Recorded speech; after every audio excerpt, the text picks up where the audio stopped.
Midi à l'écoute de la radio Futur Média, voici le grand journal. L'attaque de Boffa Bayotte a été planifiée par un lieutenant d'une faction du MFDC. Une déclaration du procureur après le tribunal des grandes instances de Ziguinchor. Abdoulaye Aliou Sylla est revenu en long et en large sur cette affaire dans laquelle 14 personnes ont péri. Le procès de Khalifa Ababakar Sall, la bataille autour des exceptions de nullité devrait prendre fin aujourd'hui. Concertation sur le processus électoral, le Front National claque la porte et charge l'UCS d'Abdoulaye Baldé et LDR Yessal de Modou Diagne Fada d'être de connivence avec la PR, ce que démentent les deux partis accusés. Inhumaine l'attitude des travailleurs des collectivités locales en grève depuis hier.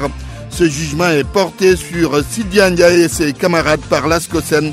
L'association des consommateurs du Sénégal dénonce la non-délivrance des permis d'inhumer aux usagers. Les coûts de l'électricité seront bientôt réduits. La commission de régulation du secteur de l'électricité rassure ainsi les associations de consommateurs. Et puis dans l'actualité religieuse, c'est aujourd'hui que débute la ziara annuelle d'El Hajj Thierno Seydou Nourou Tall et de Thierno Mountaga Tall. Le tour de l'actualité internationale vers 12h15. Bonjour Sornana Tambaye. Bonjour Antoine Diouf. Les titres. Gambie, après les critiques à l'endroit de sa première année à la tête du pays, Adama Barrow réagit. Le chef d'État gambien parle d'un bilan plutôt satisfaisant concernant le mandat présidentiel qui devait être ramené de 5 à 3 ans. Barrow déclare maintenant se soumettre à la décision du peuple. Donc il va se soumettre à la décision du peuple. Le Mali sommet d'appliquer l'accord de paix d'Alger plus de 2 ans après sa signature. Le Conseil de sécurité des Nations Unies donne un ultimatum de 2 mois aux différentes parties signataires. Au terme de ce délai, elles seront sanctionnées. Bonjour, cher Tidiane Diagne. Bonjour à vous, Antoine Diouf. Le menu sport avec vous. Le stade Léopold Sédar Senghor, point d'attraction des férus de la lutte avec frappe au Modlo Lac de Guiers numéro 2, se trouve 6 ans après leur première confrontation qui s'était soldée par un nul. Vous entendrez l'avis d'un spécialiste qui loue en tout cas l'état physique des deux lutteurs. Union sportive de Ouakam prend le train en marche. Elle intègre la Ligue 1 qui va passer de 14 à 15 clubs. Un incident dans le déroulement du championnat qui est à sa 10e journée.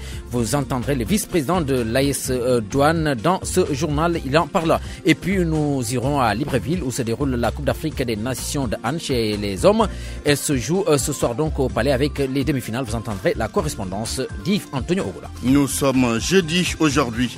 Vous avez rendez-vous avec Abdoulaye Ndiaye pour la chronique du jour, la presse du jour Georges Déthié-Diop. Le journal de la Ziara, ce sera à la fin de cette édition avec Dieynaba Seydouba. Bienvenue à toutes et à tous.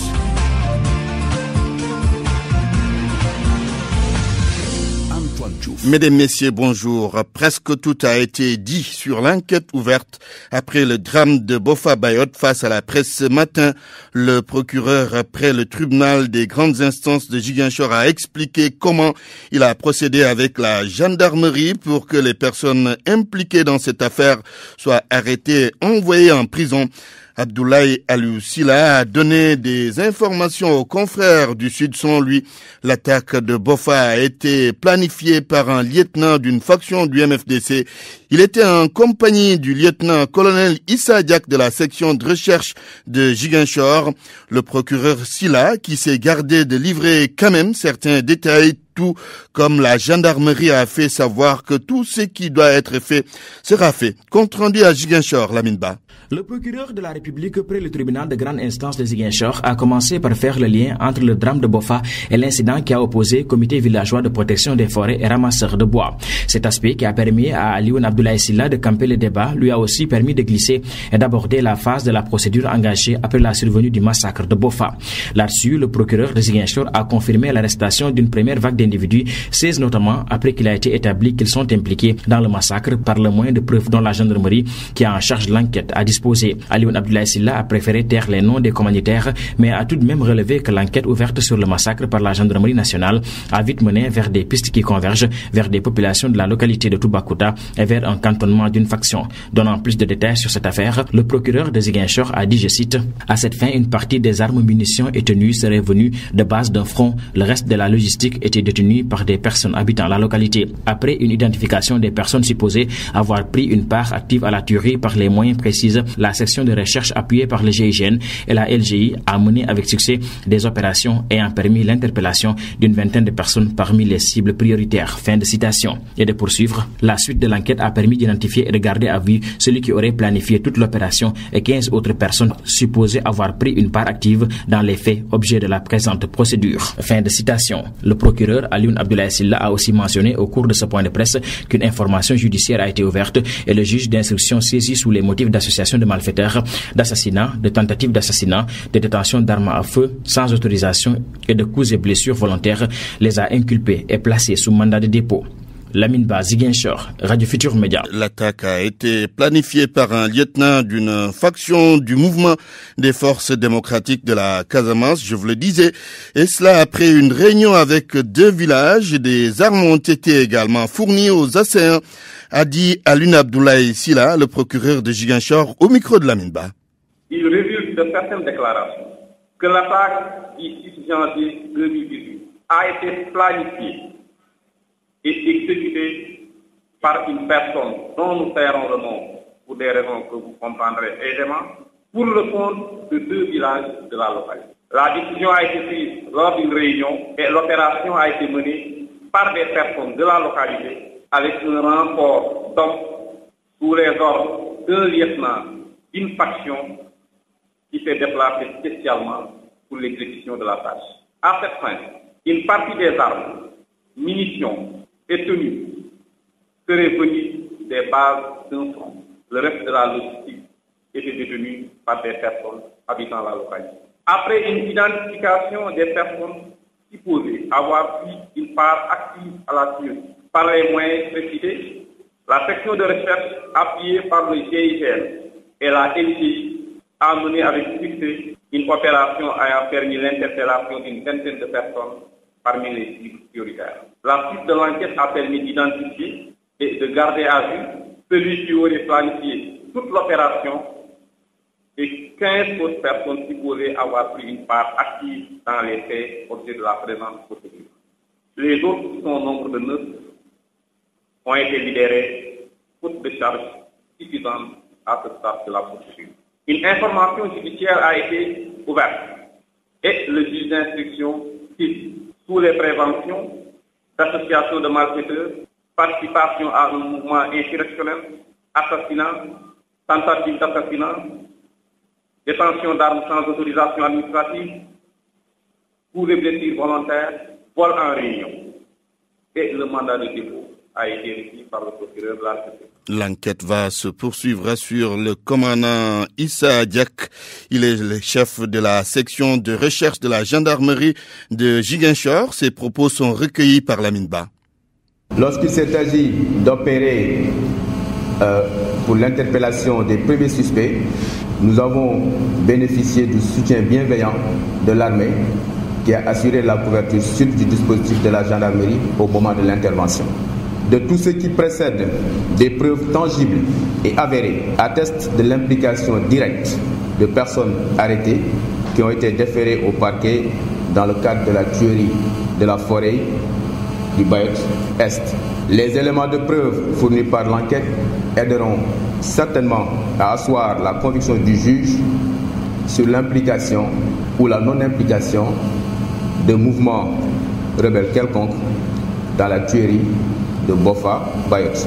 Mais l'enquête n'étant pas encore clôturée et pour des raisons évidentes de confidentialité mais également de projection dans l'avenir, nous sommes au regret de ne pas pouvoir en dire plus que ce que le procureur de la République a livré tout à l'heure. Dans tous les cas, conformément aux instructions de Monsieur le Président de la République, le général de corps d'armée, haut commandant de la gendarmerie nationale, vise, à travers les actions menées et celles à venir, à rassurer les populations en tout ce qui concerne leur sécurité, mais également la sécurité de leurs biens. Il est 12:10 partout au Sénégal, à Ziguinchor également. Pour moi, RFM, c'est la radio de la réactivité. RFM, partout, tout le temps. L'audience pour le procès de Khalifa Ababacar Sall a repris ce matin. Depuis le début du procès, Les plaidoiries ont porté sur les exceptions de nullité, mais surtout sur la constitution de partie civile par la mairie de Dakar. Cela devrait être bouclé donc aujourd'hui. Bonjour Mohamed Ali Mouba. Bonjour Antoine, bonjour à tous. Alors, où en êtes-vous en ce moment avec les plaidoiries? Oui, c'est la défense qui est présentement en train de ferrailler à la barre. Elle soulève des exceptions de nullité de la procédure, notamment l'ordonnance de renvoi des prévenus devant la juridiction de jugement. Les avocats s'appliquent à démontrer que rien ne s'est passé dans les règles de l'art. Le réquisitoire introductif du procureur de la République n'a ni spécifié la qualité de Khalifa Sall, ni caractérisé les faits pour lesquels il le poursuit. Le parquet s'est appuyé tout au plus sur un rapport de l'inspection générale d'État et un PV de police pour aboutir au délit de détournement de deniers publics, a martelé Maître Moustapha Ndoye. Or, en la matière, réserve-t-il, le juge du siège est obligé de décerner un mandat de dépôt lié qu'il est par la camisole de force du procureur. Bref, Martial, on n'a pas laissé le juge d'instruction instruire à charge et à décharge, tellement Benno Bokk Yakaar et son chef étaient pressés d'en finir avec un adversaire politique, déclarait donc la procédure nulle et non avenue et n'en parlons plus, a conclu Maître Ndoye, s'adressant bien sûr président du tribunal. Intervenant à la suite de son confrère, Maître Hassimou Touré va plus loin. Il demande tout simplement au tribunal correctionnel de déclarer incompétentionnel de cette affaire. La remise se fonde sur la décision du Conseil constitutionnel qui s'est été déclaré en décembre dernier incompétent et s'appuie sur la régularité de la levée de l'immunité parlementaire de Khalifa Sall, initiative soutenue de chef d'ambassade et autres à l'installation des députés de la 13e législature. Toutes choses égales par les décisions du Conseil constitutionnel, Antoine, s'imposant aux juridictions inférieures, le tribunal correctionnel ne peut pas juger ce que le Conseil constitutionnel n'a pas pu connaître. Les débats se poursuivent, notez que le ton est un peu monté entre le président Malick Lamonté et Maître Doudou Ndoye, au juge qui lui demandait d'éviter de crier en plaidant sa cause. Maître Ndoye répond: c'est mon rôle de crier. Je suis payé pour défendre les gens, défendre les libertés individuelles. Et j'espère que tout ça, entendu de tous, au troisième tour du procès, ça commence à se déterminer la salle loin d'être pleine.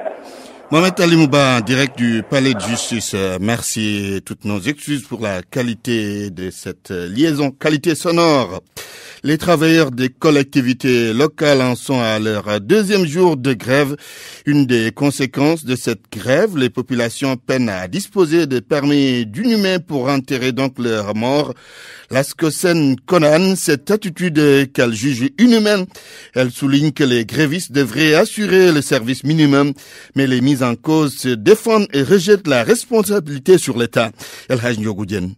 Des morts qui attendent d'être mis en terre faute de certificat d'inhumation, c'est l'une des conséquences de la grève des travailleurs des collectivités locales. Sadiq inhumain, le vice-président de l'ASCOSEN, ne trouve pas les mots pour qualifier cette situation. Mohamed Sissé. Nous sommes vraiment outrés de l'attitude du personnel des collectivités locales. Je pense qu'en Sénégalais, on ne doit pas pousser le bouchon jusqu'à ce que les morts ne peuvent pas être inhumés. La décence ne le permet pas. La relation que nous avons entre Sénégalais ne nous permet pas à ce que, si vous voulez déclarer votre enfant, vous ne le pouvez pas. Si vous voulez inhumer votre mort, vous ne le pouvez pas. Nous condamnons avec force cette attitude des employés des collectivités locales. Je crois qu'un service minimum pouvait être assuré et ça, ce serait compris par les populations. Mais cette condamnation ne semble pas ébranler les travailleurs des collectivités locales. Ils se disent quittes avec leur conscience. Selon eux, l'État est entièrement responsable de cette situation. Sidi Ndiaye est le président de l'intersyndicale des travailleurs des collectivités locales. Au Sénégal, on a l'impression que les gens ne voient pas les causes des crises, mais ils voient les conséquences. Quoique là aussi, il faut que chacun s'assume. On a déposé un préavis depuis le 14 novembre. Personne ne nous a appelé pour discuter de cela.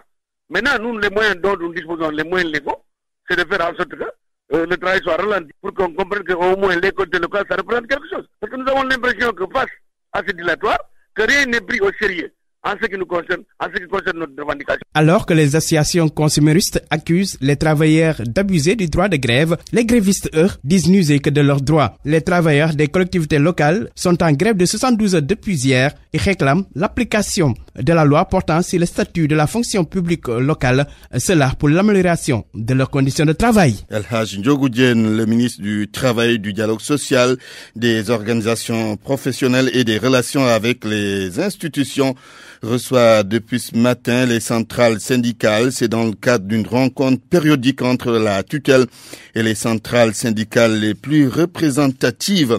Pour la première fois depuis qu'elle a été mise en place, la commission de régulation du secteur de l'électricité signe une convention avec les associations de consommateurs. Dans peu de temps, les problèmes des populations en matière d'électricité vont s'améliorer.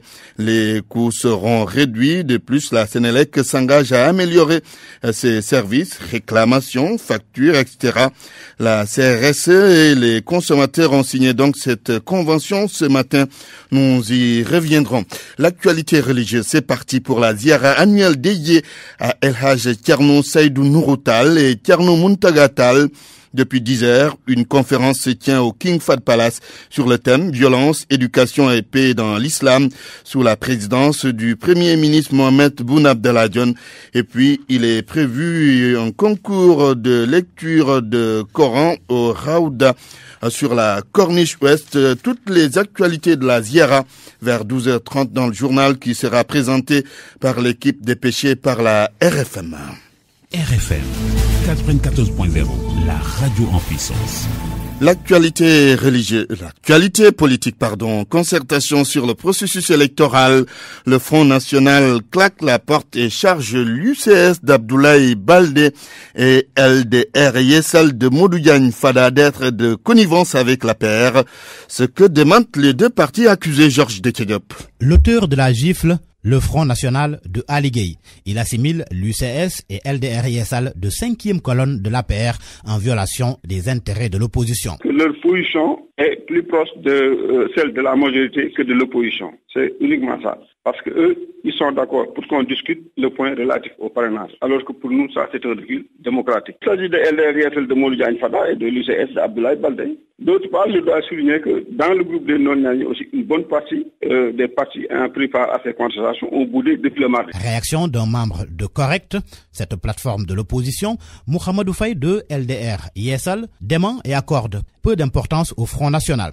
Je ne répondrai pas à la sortie de ce parti qui n'a ni siège, qui ne tient aucune rencontre en cas de ces instances, qui n'a jamais participé à une compétition électorale. Et ce parti n'a qu'un seul membre qui se résume à son président. Deuxième position, le problème c'est qu'il y a eu des points de divergence, surtout le point relatif au parrainage. Il faut rappeler que LDR Yessal a manifesté et continue de manifester son refus catégorique de son application pour les élections à venir. Mais nous avons dit que cette question, même si nous la refutons, ne saurait être un point de rupture, étant entendu qu'il y a d'autres points aussi importants à discuter pour faire avancer notre démocratie. Alors c'est ce que les autres allégués, etc., ne veulent pas. Ils disent que oui, tant que ce point n'est pas discuté, ils ne vont pas poursuivre les travaux. Du côté de Correct, l'on soupçonne même le FN de Ali Gueye d'être de connivence avec le Parti démocratique sénégalais, le PDS, par qui le communiqué du FN de Ali Gueye a atterri dans les rédactions. Georges Déthié-Diop, l'Association nationale des élus départementaux réclame sa part de la subvention de 500 millions de francs CFA,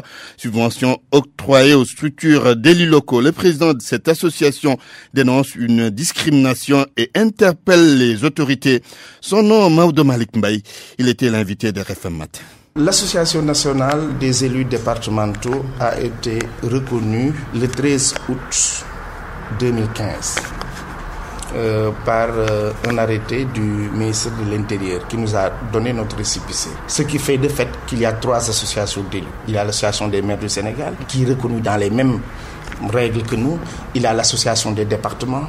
Il y a l'association des élus départements. L'association des maires et l'association des départements, à elle seule, dispose quasiment d'une subvention de l'État du Sénégal tirée du fonds de la décentralisation à hauteur de presque 500 millions par an. Mais écoutez, nous nous disons que nous ne pouvons pas prétendre avoir toute cette manne financière, mais la légalité demande à l'État du Sénégal, oblige à l'État du Sénégal, nous, de nous subventionner. Ce qui veut dire que l'ANED ne reçoit aucune subvention de la part de l'État. Aucune subvention. Et nous sommes la seule association à faire des activités. Quand il y a eu cette crise-là entre la Gambie, au niveau de la Gambie, et qu'il y avait des personnes déplacées, nous avons fait une action de solidarité vis-à-vis de ces populations déplacées. Nous sommes en train de faire à la limite de nos moyens. Mais nous le demandons une fois encore que l'État du Sénégal nous doit une subvention.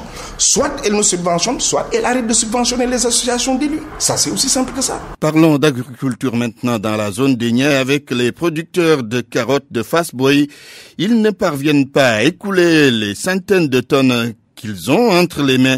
Par ailleurs, ces horticulteurs demandent à l'État d'arrêter l'importation de carottes pour qu'ils puissent vendre leur production qui est en train de pourrir.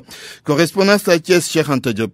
Sur production de carottes dans la zone des Niayes, les périmètres maraîchers sont bondés de carottes. Des quantités énormes pourrissent dans les champs faute de commercialisation. La carotte importée provoque des pertes de récolte. C'est ce qui a provoqué la colère des maraîchers de Fass Boye. Maud Samb, chargé de la commercialisation de l'interprofession carotte du Sénégal. On est là, vous voyez les producteurs, les banabana de la zone de Fass Boye, Diogo, Scamboro qui sont là aujourd'hui, animés par un sentiment d'étonnement. Nous, on ne peut pas comprendre ce qui se passe aujourd'hui. Nous étions tous d'accord avec l'agence de régulation des marchés qu'à partir du mois de janvier jusqu'au mois de juillet, durant ces 7 mois, l'interprofession carotte peut assurer le marché national en quantité suffisante, en qualité irréprochable, avec un prix abordable. Maintenant, ce qui nous étonne, on est à la fin du mois de janvier.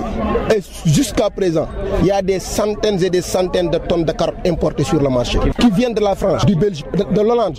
Mais jusqu'à présent, on ne parvient pas à vendre. Ça, c'est difficile. Les différents acteurs de la filière carotte demandent à l'État d'identifier collectivement les défis et trouver les opportunités d'améliorer la commercialisation. Ce que nous demandons, l'arrêt immédiat de la circulation de la carotte importée sur le marché local. Parce qu'actuellement, de Saint-Louis à Dakar, tous les champs sont remplis de carottes. Nous pouvons assurer le marché.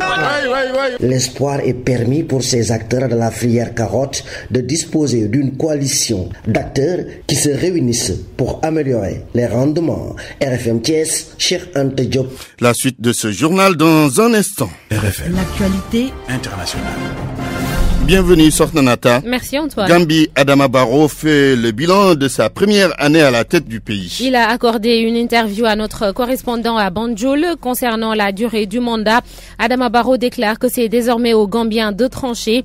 Il tire également un bilan économique plutôt satisfaisant à l'issue de cette année écoulée. Adama Barrow s'entretient avec Amadou Bari. Mon bilan est d'abord économique. Ce dont je suis fier, ce sont les performances acquises là-dessus en un an.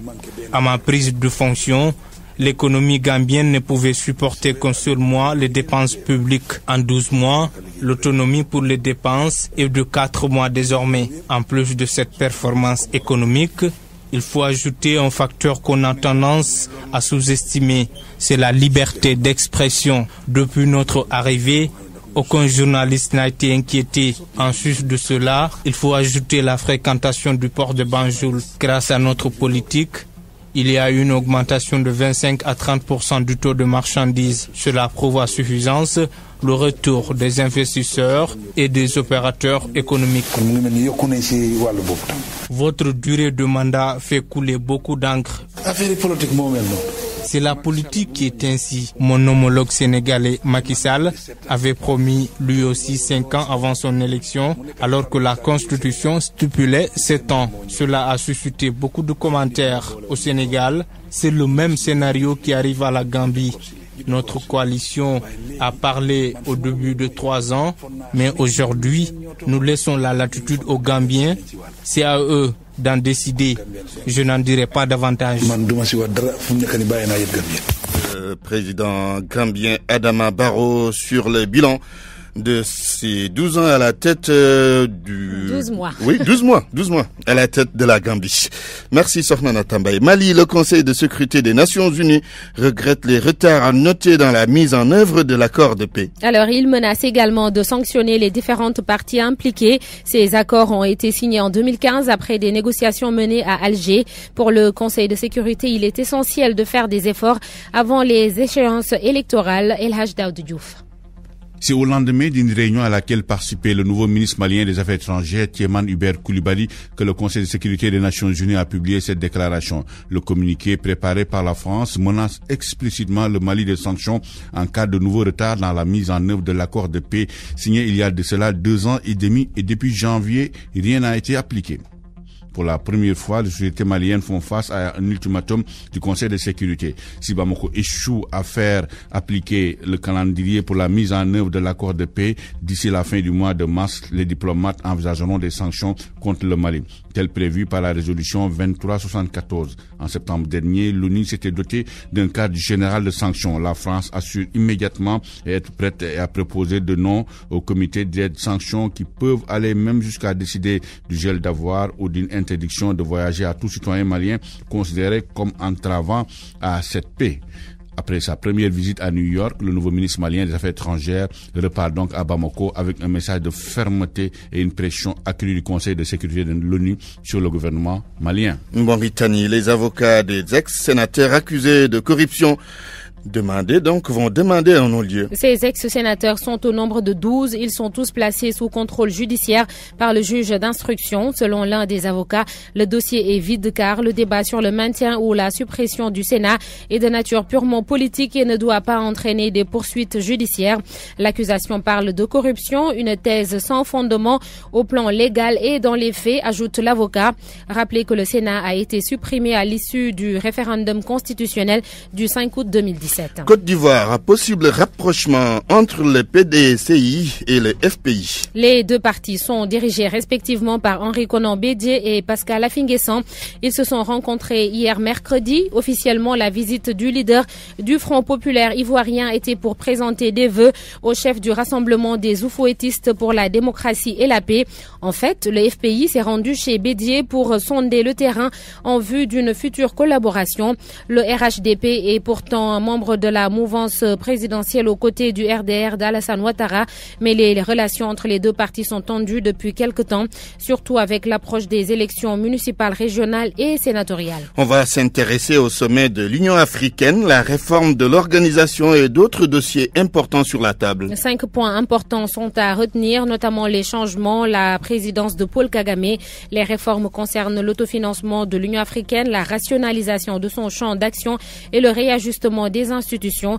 La présidence du chef d'État rwandais est très attendue. C'est à lui qu'on a confié en juillet 2016 le projet de réforme de l'institution panafricaine. Le 3e point qui sera débattu est la lutte contre la corruption. Le 4e, c'est l'entrée du Maroc au sein du Conseil paix et sécurité de l'UA. Et enfin, le 5e point, l'arrivée d'un nouveau chef d'État, celui du Libéria, Georges Weah. Le 30e sommet de l'Union africaine se tiendra du 28 au 29 janvier. Mais déjà, les ministres des Affaires étrangères des pays membres sont déjà à Addis Abeba. Sornana Tambaye, merci pour cette page internationale. RFM Sport.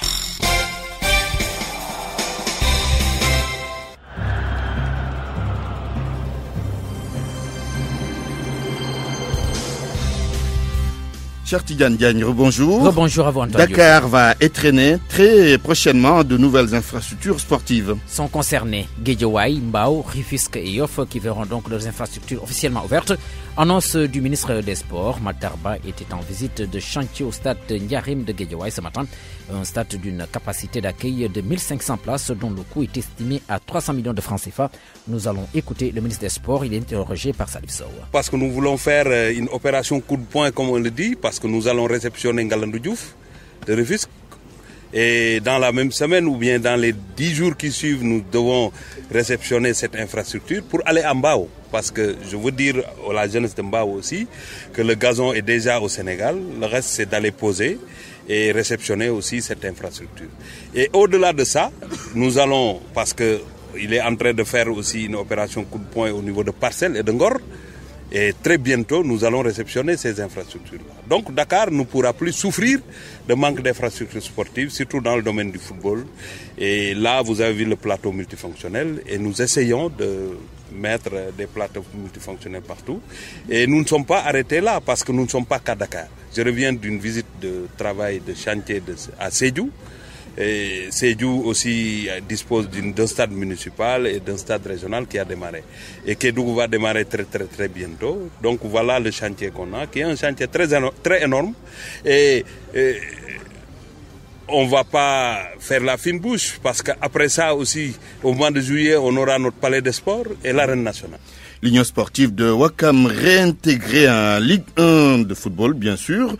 Une incidence dans la programmation qui affecte les clubs. Justement, puisque le nombre de clubs évoluant en Ligue 1 va passer de 14 à 15, un incident, vous l'avez dit, dans le déroulement en tout cas du championnat qui est à sa 10e journée à compter de ce week-end, mais il faut se conformer à cette décision du tribunal arbitral du sport selon Ahmadine, vice-champion vice-président plutôt de l'AS Douane. Nous l'écoutons et est interrogé par Sodekam. Un championnat à 15 va rendre un peu plus difficile le championnat. Mais que faire? On n'avait pas de solution, d'autre choix que d'intégrer Ouakam. C'était une mesure exécutoire, on a intégré Ouakam. Et maintenant, il faut faire avec. Ça va être très difficile. Ça va être un championnat avec 2 matchs supplémentaires pour chaque club. Mais que faire? C'est la loi du sport, c'est la loi du football. Une décision est tombée, elle est applicable, surtout qu'elle vient d'une instance supérieure. On ne pouvait pas faire autrement. Ça ne dérange pas comme les gens pourraient le penser. Il faut juste se dire que chaque équipe aura 2 matchs supplémentaires à jouer. Peut-être ça va gréver un peu le budget pour les clubs. 2 matchs supplémentaires en termes de dépenses imprévues, ça peut être considérable. Mais c'est pas en tout cas quelque chose qui peut handicaper. L'essentiel, c'est que le monde du football se retrouve, que les acteurs de football se retrouvent pour que le ballon continue à rouler dans les terrains du Sénégal. Une lutte avec frappe Cheikh Tidiane Diagne, Modulo, Lac de Guerre 2, retrouvailles après 6 ans. Oui, et c'était soldé par un nul entre les 2 lutteurs pour le combat de dimanche prochain. Prévu au stade Léopold Sédar Senghor, ça reste une opposition très ouverte si toutefois les 2 ne restent pas sur leur garde selon Ibakan, notre confrère de Sunulamb. À voir Lac 2, il pète la forme de sa vie. Il veut en finir avec Modulo. Il soutient qu'il a trop attendu, presque 2 ans pour attendre Modulo. Donc, il est fin prêt. Modulo, lui aussi, il est en pleine forme. Donc, ce sont 2 lutteurs qui sont prêts parce qu'ils ont eu le temps de s'entraîner. Ils ont eu le temps de peaufiner leur stratégie. Donc, je ne pense pas que l'un soit plus près que l'autre. Ils sont en forme et je pense que lorsqu'ils se déshabilleront, leurs fans pourront constater de visu qu'ils ont bien travaillé. On va vers un très beau combat quand même. Il ne faut pas s'en cacher parce que Lac de Guerre 2 a promis qu'il n'y aura pas de nul, qu'il va marcher sur Modulo. Modulo aussi, lors de son open press, a dit qu'il ira chercher Lac de Guerre 2. Donc, inévitablement, ils vont se croiser. Il peut même y avoir un chaos, on ne sait jamais, parce que ce sera une bagarre désordonnée entre 2 lutteurs. Donc il faut s'attendre au pire, il peut y avoir un chaos comme je l'ai tout à l'heure dit. Donc on va vers un combat très plaisant entre 2 lutteurs qui veulent inéluctablement la victoire pour au moins se positionner. La Coupe d'Afrique des Nations de handball chez les hommes. Au Gabon, parlons-en. Oui, les demi-finales qui se jouent ce soir au Palais des Sports à Libreville. Le Gabon, pays organisateur, a été éliminé en quart de finale. Libreville, la correspondance d'Yves Antonio Ogola. La Tunisie, champion d'Afrique en titre contre l'Angola, et l'Égypte face au Maroc sont les 2 affiches des demi-finales de la Coupe d'Afrique des Nations de handball des hommes ce soir. Pour arriver à ce stade, les champions d'Afrique en titre, les Tunisiens, sont venus à bout des Congolais de Kinshasa, 38-21. Les Angolais, pour leur part, ont fait tomber l'un des géants du handball africain, l'Algérie, match serré 29-27. L'Égypte, pour sa part, n'a pas fait dans la dentelle devant le Congo. Victoire des Pharaons, 37-23. Mais le quart de finale le plus fou, c'est celui qui a vu le Maroc battre difficilement le Gabon, 26-23. En fait, les 2 équipes ont dû aller jusqu'aux prolongations après un nul de 20-20. La maladresse des Panthères a aidé les Lions de l'Atlas qui, avec expérience, ont mieux géré les dernières minutes. Rendez-vous donc ce dimanche pour la finale et les 3 premières équipes qui vont jouer la Coupe du Monde de handball en janvier 2019 au Danemark et en Allemagne. Yves-Antonio Ogoula, Libreville, RFM. Yves-Antonio Ogoula, donc rendez-vous cet après-midi pour les résultats des demi-finales de ce championnat d'Afrique de handball en messieurs qui se déroule donc dans la capitale gabonaise, Antoine. Libreville, merci, cher Tidiane Diagne. RFM, la chronique du jour. La chronique d'Abdoulaye Ndiaye. L'indignation manifestée par les Nations Unies à travers le groupe africain, celle de chefs d'État du continent, parmi lesquels celui du Sénégal, aurait pu suffire comme réponse à la hauteur de l'affront fait à l'Afrique par le président Donald Trump. Pour autant, nous ne pourrions passer sous silence la réaction de l'influent sénateur républicain de l'Arizona, Jeff Flake, qualifiant les propos de Trump, nous citons, d'abjects et répugnants. C'est dans ce même registre que se situe la lettre adressée à ce dernier par 78 anciens ambassadeurs américains qui portent notre continent dans leur cœur. Ils y ont servi dans près de 48 pays. Non content d'ailleurs d'en rappeler les liens historiques avec l'Amérique, ils exigent désormais une réévaluation de la vision Trump sur l'Afrique et sur les Africains. Ils mènent à cet effet le nouveau combat de rupture d'avec une ignorance et des fantasmes construits sur des préjugés qui poussent M. Trump à ravaler un continent au rang d'insignifiant peuplé de sous-hommes.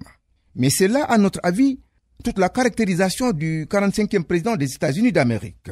Il est homme à peu se soucier de propos qui encouragent le racisme ou développent la xénophobie. Et nous autres Africains sommes avertis, d'autant plus que ces messages s'adressent aux 39% d'opinion qui lui demeurent favorables après un an d'exercice. Par tweets et outrages, il brise les codes, impose son image pour maintenir les liens avec ce bastion électoral composé essentiellement de blancs. Ils sont ouvriers, comme l'indiquent des études, habitent les villes moyennes de l'Amérique, et ces originaires de la Rust Belt, ceinture de la rouille pour désigner la région industrielle de l'Amérique, se préoccupent peu des écarts de langage de leur président. Mais en attendant, seules les élections générales de mi-mandat de novembre pourraient être déterminantes pour l'actuel locataire de la Maison-Blanche. La presse du jour passée en revue par Georges Détiediop. Le procès Khalifa Sall encore et toujours. La recevabilité de la constitution de parti civil plus que jamais au cœur des débats. L'Observateur rapporte qu'après l'exception sur la recevabilité de parti civil de la municipalité, celle de l'État a été mise sur le tapis. Et à ce propos, le journal souligne que le procureur de la République, Serigne Bassirou Gueye, a béni cette constitution et Antoine Félix Diome, agent judiciaire de l'État, a justifié sa présence dans cette procédure, rappelant que ce sont les avocats de la défense qui l'y ont invité. Selon l'Obs, la réplique des avocats de l'État a été cinglante et qu'au deuxième jour du procès, tous les ingrédients étaient réunis pour des débats explosifs.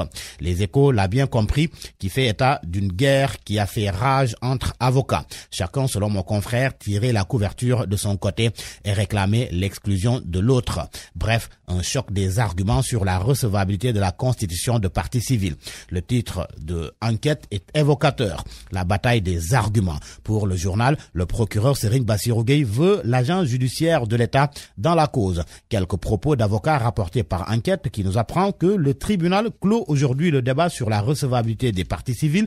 Maître Borsopouy de la Défense, pour qui c'est indécent et indigne d'un État digne de son nom. Un des avocats de l'État, Maître Yérim Thiam, déclare que Khalifa pense qu'un procès équitable, c'est de ne pas avoir en face de lui l'État. Conclusion, si l'on se fie à Sud Quotidien, le parquet persiste, la défense s'accroche. Le journal qui note certains faits. Malik Lamotte qui a recadré Maître Omar Fall et Baboucar Cissé, les menaces de Maître El Hadj Amadou Sall, Maître El Hadj Diouf qui a accusé les avocats de l'État de maquisard. Conséquence des attaques, répliques, jugements de valeur et incidents, Walf Quotidien n'y va pas avec le dos de la cuillère. Du théâtre au procès Khalifa. Selon Walf Quotidien, ce à quoi on a assisté hier n'a rien à envier à une scène théâtrale. Le quotidien qui utilise le diminutif du deuxième prénom du procureur de la République, parle de spectacle à basse tension.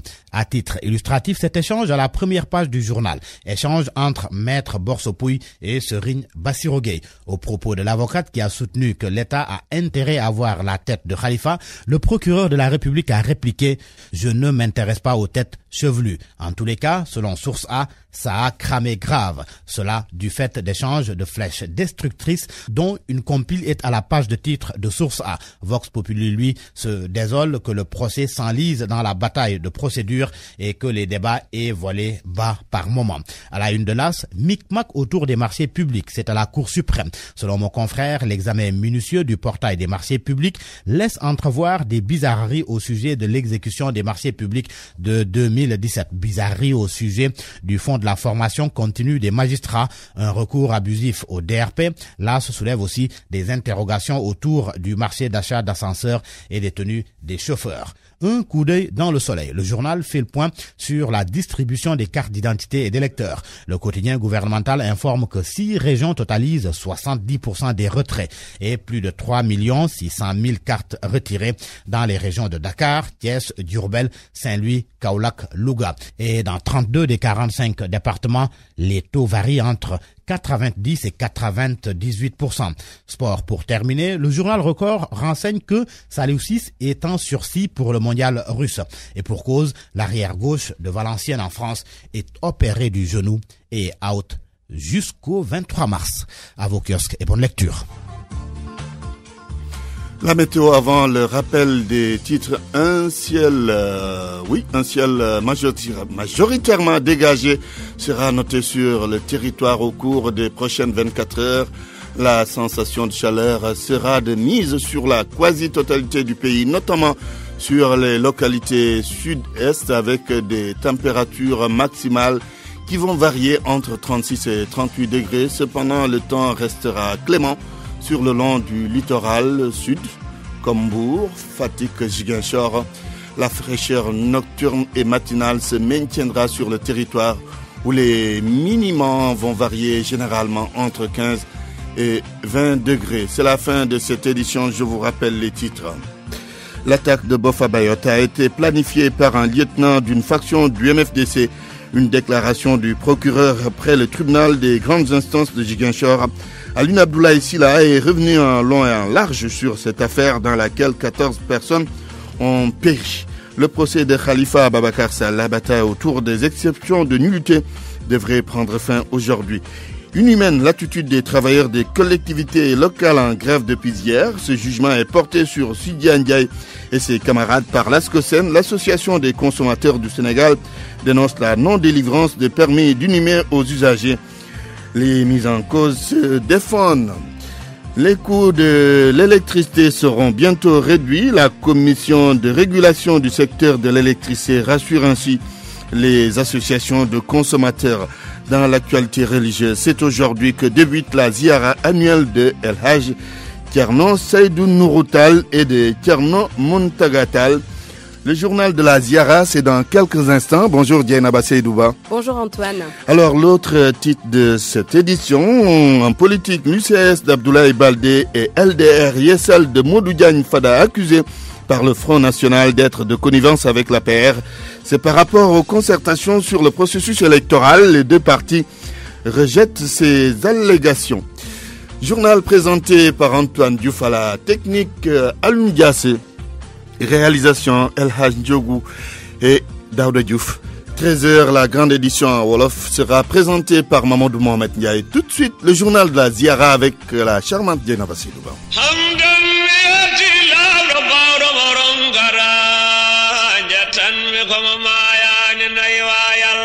Bonjour et bienvenue à cette 38e édition de la Ziara Thierno Seydou Nourou Tall et Thierno Muntaga Ahmed Tall. En ouverture, une conférence internationale au Palais des Congrès du King Fahd Palace ce matin. Une conférence qui a pour thème violence, éducation et paix dans l'islam. Un sujet d'actualité, nous dit Amadou Mokhtar Tall. Il est membre de la cellule communication de l'association Ahbab, Cheikh Omar Foutiyou Tall. Et il est au micro de Seydou Nourou Ba. C'est communément dans le monde entier aujourd'hui que justement la violence s'est installée. Et c'est par rapport à tout cela qu'il est bon de rappeler au monde entier, mais au Sénégal en particulier, que l'éducation telle que aujourd'hui délivrée depuis longtemps d'ailleurs par l'islam, par les préceptes islamiques, par le Coran, la sunna du prophète sallallahu alayhi wa sallam, si on s'en tient à cela, eh bien on pourra éviter toute toutes sortes, je dis bien, je pèse mes mots, toutes sortes de violences aujourd'hui qu'on connaît au Sénégal ou à travers le monde. Et quand je dis toutes sortes de violences, c'est les violences qui vont du domicile conjugal jusqu'à les violences étatiques, terroristes, les violences extrémistes, on met tout dedans. Mais il est dommage qu'aujourd'hui, dès qu'on parle de violence, les gens pensent à l'extrémisme djihadiste, alors qu'il n'y a pas que ça comme violence. La violence dans le domicile conjugal, entre dans un couple, entre un mari et une femme. Et toutes ces sortes de violences aujourd'hui, à notre avis, suivant l'avis de Ahbab Chamar, qui est organisateur de cet événement-là, ne peut découler que d'une mauvaise éducation. Et si on revient aux fondamentaux islamiques, aux préceptes islamiques tels que définis par la charia, nous pensons que tout cela peut être évité. Voilà pourquoi nous avons convenu de prendre ce thème-là comme sujet de la conférence de cette année. À travers cette conférence, la communauté omarienne a voulu rappeler au monde musulman l'immense contribution de Cheikh Omar Al-Foutiou au développement socioculturel de la Oumma. Ici, au niveau de la mosquée, depuis ce matin, les services techniques de la Sénélec et le service médical sont à pied d'œuvre pour faire les derniers réglages. Et c'est pour assurer une bonne couverture de l'événement religieux. C'est de Nourouba, reportage. Un groupe d'agents de la Sénélec à pied d'œuvre pour terminer les installations avant le démarrage effectif de la Ziara. Oui, je pense bien que ça va terminer parce qu'on a tout presque terminé. Vous voyez, depuis mardi, on est là. On a presque fait toutes les installations. Parce que je peux dire que avant ce soir, on pourra terminer tout. Inch'Allah. Et toutes les mesures sécuritaires aussi ont été prises. Inch'Allah, on va prendre toutes les mesures qu'il faut pour que les gens ne puissent pas toucher les câbles électriques ou que quelques câbles électriques se trouvent en bas quand même pour éviter ça. Parmi les équipes déjà installées pour les besoins de la cérémonie religieuse, le service médical, une dernière prospection pour voir si tout est au point. Doudou Tamba, responsable des activités médicales de la Ziara. C'est pour venir voir les installations et prendre les dispositions nécessaires. Quel genre de choses? L'installation des chaises, l'installation de la bâche, de la radio. La radio, comme l'année dernière. Comme l'année dernière, c'est un service de stomatologie aussi. On peut démarrer dès demain. Dès demain, Inch'Allah. Bon, c'est des occasions, des cérémonies comme ça. Bon, la population profite pour essayer de voir les médecins. D'autres services comme le groupement des sapeurs-pompiers, la police ont également installé leur base pour assurer la sécurité et secourir en cas de besoin les pèlerins. Merci Seydou Nourouba. En ce moment se tient un concours de lecture du Coran, une compétition organisée par la Rabita, la Ligue islamique des oulémas du Sénégal. Alors dans nos prochaines éditions, nous parlerons sûrement du parrain de cette ziara, Amadou Mortar Saro de Bogué, un homme de rigueur, de conciliation et de grande connaissance du droit musulman. Voilà, c'est tout pour aujourd'hui. Merci à toute l'équipe d'RFM, Salimata Aou, Seydou Nourouba, Djenaba Seydouba. Merci à Serine Saloudem qui nous a aidé techniquement à faire ce journal de la Ziara. Rendez-vous demain, Inch'Allah, pour un autre numéro.